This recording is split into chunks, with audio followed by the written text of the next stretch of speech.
70 से 80 लोगों की इफ्तारी की कैसे करी प्रिपरेशन, ये देखेंगे आप इस व्लॉग में। और व्लॉग होने वाला है बहुत ही इंटरेस्टिंग मगर थोड़ा सा लंबा। इसकी तैयारी के कैसे हमने डब्बे बनाए और कैसे डिज़र्विंग लोगों को दी, ये जानने के लिए आपको करना पड़ेगा मेरे चैनल को सब्सक्राइब और वीडियो को लाइक। अस्सलामुअलैकुम, कैसे हैं आप सब। आज मैं कोई रेसिपी नहीं बता रही बल्कि रमज़ान में एक ब्लॉग बना रही हूँ जिसके अंदर हम बांटेंगे इफ्तारी। तो कैसे मैं आई यहाँ पर एक दिन पहले डब्बे लेने के लिए, आइए देखें।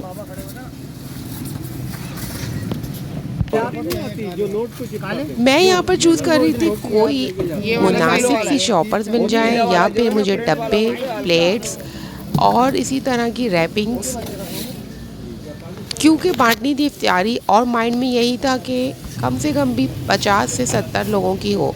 उफ़, ये तो इतना बिल बन गया। इसके बाद इन डब्बों में भरने के लिए भी तो सामान चाहिए था और सामान में मैंने खरबूजा तरबूज लिया। इसके बाद मैंने 2 किलो आलू लेके बॉईल कर लिए। वो क्यों? वो इसलिए कि हमने जो प्रिपरेशन करनी थी, बाज़ार से अगर हम लेते एक समोसा तो हमें पड़ता 35 और हमने यहाँ पर बहुत ज़्यादा डब्बे बनाने थे। इसकी वजह से हमने सारी चीज़ें घर में बनाई ताकि बजट लो रहे।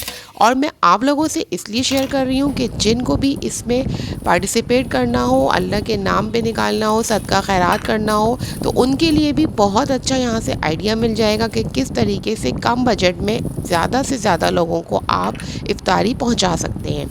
रात को मैंने छोले रख दिए थे पानी में भिगो के, और यहाँ पर तो है गैस का मसला, तो सुबह सहरी में मैंने इनको बॉईल किया। एक दिन पहले ही मैं सारी चीज़ों के लिए कंटेनर्स लेकर आ गई थी और इसी तरह की ये रैपिंग्स भी ले आई थी। इनको मैंने पंच किया, आप चाहें तो इसके अंदर रबर बैंड भी यूज़ कर सकते हैं। इन छोलों को मैंने बॉईल करके ऐसे ही डाला है क्योंकि ये ख़राब हो जाते हैं अगर इसके अंदर प्याज, टमाटर या मसाला डालते हैं। इस तरह से मैंने एक एक कप के मेजरमेंट से ये बना लिए थे, क्योंकि मैं प्लेट्स बनाऊंगी या फिर डब्बे तो अलग से छोले इसमें शॉपर के अंदर ही सही रहेंगे। अगर मैं ऐसी प्लेट के अंदर डाल दूंगी तो वो मुनासिब नहीं लगेंगे। तो मैं जो डिस्पोजेबल कंटेनर्स और चीज़ें लेकर आई थी उसके अंदर प्लेट्स थी मेरे पास 4 दर्जन और दूसरे मेरे पास प्लास्टिक के बॉल्स थे जो मैं लेकर आई थी, जो मैं अभी आपको आगे दिखाऊंगी। तो प्लेट्स मुझे पड़ी थी 60 रुपये दर्जन थर्माकोल की। बाकी भी मुझे इसी तरह की चीज़ें पड़ी थी। किलिंग रैप्स थे उसके ऊपर लगाने के लिए जो 250 रुपये का एक रोल था, और इस तरह से टोटल मैंने आपको अमाउंट दिखा दिया। यहाँ पर मैंने आलू बॉईल कर लिए थे रोल बनाने के लिए। ये 2 किलो आलू थे और इनको मैंने सहरी में ही बॉईल करके रख लिया था एक दिन पहले, क्योंकि यहाँ पर गैस की प्रॉब्लम होती है। सहरी में मैंने छोले बॉईल किए थे और एक दिन पहले मैंने आलू बॉईल करके फ्रीज में रख लिए थे। छिलका मैंने फिर बाद में उतारा। नमक मिर्च डाल के इस तरह से मैश कर लिया। तो यहाँ पर मैंने रोल बनाए थे, तकरीबन 40-45 रोल थे और डब्बे भी मेरे पास 70 हो गए थे। तो आपको अगर वीडियो अच्छी लग रही हो तो इसको लाइक ज़रूर करिएगा, क्योंकि ये आगे इंटरेस्टिंग होने वाली है। मैं यहाँ पर आपसे बहुत सारी चीज़ें शेयर करने वाली हूँ। तरबूज़ मैं लेकर आई थी और तरबूज़ काटने के बाद ही पता चलता है कि वो कितना लाल और कितना अच्छा निकला है। आजकल तरबूज़ बहुत आ रहे हैं और इसका शरबत भी बन रहा है। तो जी, मैंने आपको बताना था कि मैंने कई जगहों पे इफ्तारी देखी। जेडीसी का भी मैं गई दस्तरखान देखने इफ्तारी का, वहाँ पर बिरयानी बट रही थी। और मैंने यहाँ पर MSO की भी देखी आयशा मंजिल पर, और जगह जगह लगी हुई भी देखी है।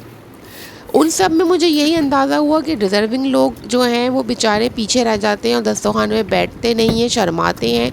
तो उनको घरों में या करीब पार्सल पहुँचाए जाएँ तो ज़्यादा अच्छा है।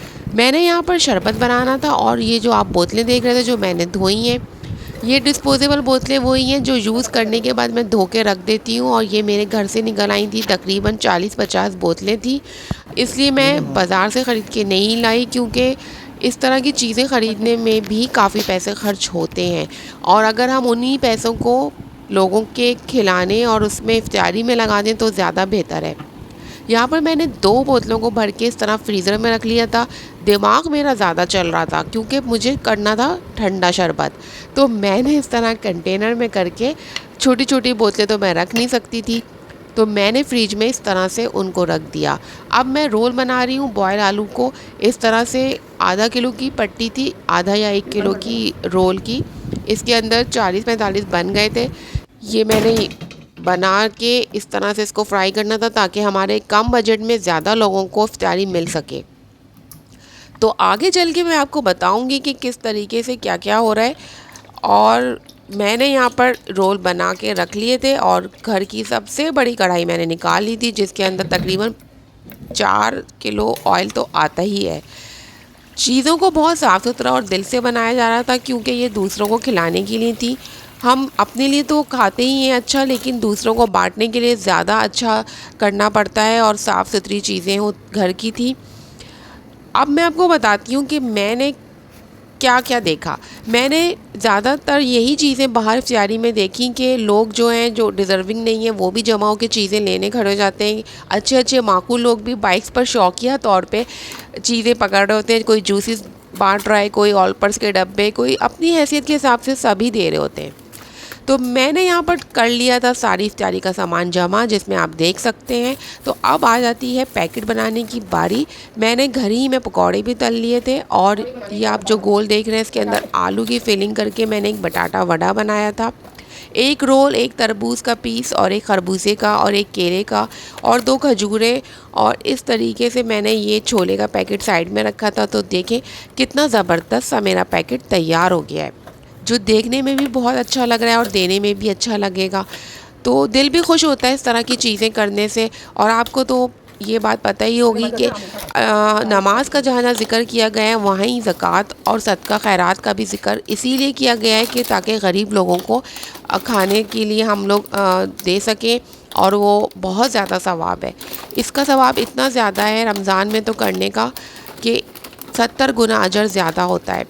वैसे भी हर नेकी का रमज़ान में डबल सवाब होता है, और ये तो आखिरी अशरे की रातें हैं, इसके अंदर तो ज़्यादा ही सवाब है। तो बस इसी तरह के मैंने ये पैकेट बना के यहाँ पे पंचिंग करनी शुरू कर दी थी, और ये काफ़ी अच्छे लग रहे थे देखने में और देने में भी इस तरह से। और अल्लाह ने भी पसंद किया है सदका खैरात को, क्योंकि माल में से अपने निकालना मुश्किल काम होता है। रोज़े रखने से कदरे मुश्किल, तो माल में से पैसा निकाल कर गरीबों के लिए ख़र्च करना मुश्किल होता है। यहाँ पर ये मैंने बोतलें ठंडी कर ली थी और ये ज़बरदस्त चिल हो गई थी। पैकेट मैंने इस तरह से बना लिए थे, सारे पैक कर लिए थे। बाकी बची हुई थर्माकोल की प्लेट्स में बना ली थी। अब मसला आ जाता है कि किसको दें, जो डिज़र्विंग लोग हों। तो वो जी इस तरह के हमने डिज़र्विंग लोग ढूंढे, जो कि इस तरह से जो मांग भी नहीं सकते थे और बैठे हुए थे, जैसे मोची हैं और ये इस तरह से चौराहे पे बैठे हुए। ये नाज़माबाद का साइड एरिया है, यहाँ पर हमने दी। और इस तरह से काफ़ी मज़दूर, पठान, रिक्शा ड्राइवर और ऐसे लोग थे जो बेचारे मुस्तहिक थे, जिनके अपने घर भी नहीं हैं, जो घरों में नहीं जाते हैं, ना घर है ना फैमिलीज़ हैं, यहाँ कमाने के लिए आते हैं।